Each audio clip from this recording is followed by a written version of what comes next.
Hi, I am Mrs. Hassey. I've sent you several emails. I'm not sure if all of you are opening my emails, so I thought maybe you need to see my face.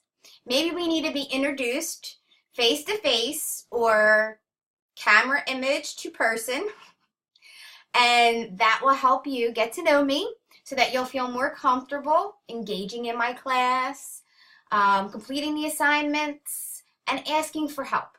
Okay? So my name is Mrs. Hassey, Miss H, if that's easier. I live in Philadelphia. I work at Cedarbrook Middle School as well as ACT Academy. I am part-time at ACT Academy, so I work from home, and but I can be reached anytime. Just I need maybe 24 hours to get back to you. If you call me or email me, I will get back to you by the next day. Okay? As long as I'm not really sick or in the hospital or something, I will definitely get back to you the next day. I'm very responsive to emails and to telephone messages. Okay, I've left my email address and my telephone number all over the website. If you look at the forum, I left forum messages, which I have my phone number and email address. I've also emailed you, so look for emails from me. We just finished up the first marking period, and I'm going to read over the requirements for grading for all of your classes, and then I'm going to review the requirements for our class because they were a little bit different. And if you read my email, then you would know that. But since some of you didn't really do what I asked you to do in the email, I'm going to think that most of you did not read the email. Okay. So first marking period for all the classes covered units 1 and 2, except for our class. Many of you may realize that you started the course late. We didn't start until the end of October. Some of you weren't even signed up to the beginning of November. So I spoke with Mr. Spencer, and I asked him if we could only be responsible for Unit 1. So you only had to complete Unit 1. You didn't have to start Unit 2 until this week. Blogs and journal entries are part of the course. They may seem incidental or not important, but they are the most important part. When you're learning, when you're reading something new for the first time, you may understand it, but you really don't understand it. What you need to do is you need to think about it, and then you need to write it down, write about it. So you blog about it, you journal about it, you answer questions, and this is how you engage your brain so that you get a clear, good, crisp understanding, grasp of whatever it is you're trying to learn. If you just read it once, answer a quick multiple choice question, and move on, you're not really going to learn it. So the blog collaboration and the journal entries are some of the most important parts of the whole learning experience. Like, you're really not going to get a learning experience unless you do those parts. So they're important, and nobody has done them, so I can tell you that in my class at least, you don't think that they are important, but they are. I excluded them from the grading because so many people, we started late, so maybe people were trying to catch up. I wanted to give everyone the benefit of the doubt. So I figured if you just had to read through the material, take the test, and do the end unit project, which I thought in most cases were pretty detailed and there is a lot going on in them, that, that was enough for you to do, especially since we started so late. Most of you didn't even do that. With that being said, I wanted to let you know that I am here if anybody needed help, if somebody didn't understand something, if you're not understanding the course when you're reading it, you're not understanding the assignment, you can't find the rubric, you need to contact me. The rubric is your best friend when you're doing an assignment. You sit with that rubric and you do all your work based off the rubric, and then when you're in, you check off the rubric. You want to make sure that you're getting 100. You want to get the most amount of points, not the least amount of points. Okay?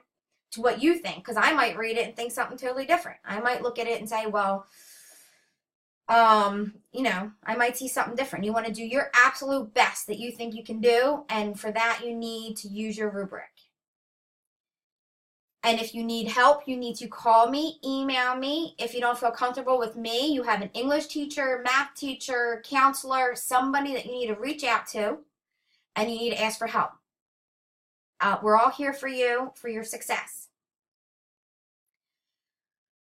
Which leads me to one of the reasons why I wanted to become a teacher is because I wanted to inspire. I know everybody is brilliant. I just know that. But I don't think everybody knows that about themselves. I think a lot of people disrespect their own intelligence. And I think a lot of people maybe don't realize what they have to offer the world. And what I want to help people realize is that you have a lot to offer. But you have to put yourself out there and you have to do your best. You have to engage in the material. You have to think about it. You have to respond to it, and you have to do your best. Just your best. I don't need 100%. I don't need perfection. I need your best. Your best effort put forward, and then you will succeed and I will succeed. I don't succeed unless you succeed. It is so important, your work ethic. You won't get out of life what you don't put in. So if you are wondering why, you're not getting good grades, well, you're only going to get the grade for the effort you put in. So you have to work hard and you have to do your best, and you need to complete all the assignments. You need to read the lesson. You need to answer the questions. You need to do every lesson assignment, because every little lesson assignment will help you understand the unit. You need to reflect on every single time you do an assignment with the journal and the blog collaborations. You need to check out my Google Classroom, because I have bonuses, things that will help you. For instance, if for the cloud computing, your unit project was to create a resume and cover letter and thank you letter. These are things you're going to use for the rest of your life. And I gave you some really, really great tips, things that I use to get jobs, ways that I write my resume. I gave you samples. I gave you templates to make it easier for you. And only one of you took advantage of that. So I really need you in the future going forward. Now you know me. I'm Miss Hassey. I'm here for you. Call me, Skype me, email me. I'm here, okay? Going forward, we're going to do all our work. We're going to put our best foot forward. We're going to do our best. Go computers. Don't forget. They may not tell you this in every class, but my class, when you finish computer class, you can put that on your resume and you can say, I am proficient or I excel at computer applications. Microsoft-based applications, Google applications, all things that you could use in the workplace. So this might be a special class, but it's one of the most important classes that you're ever going to take in life, because this is the basis for every job that you're ever going to have. You're going to work on a computer, guaranteed. Trying to think of a job that you won't work on a computer, but so far it has not hit me yet. I think every job I've ever had, I've had to use a computer. So, with that being said, welcome to class. Moving forward, I'm here for you, and you're going to put your best foot forward. See you.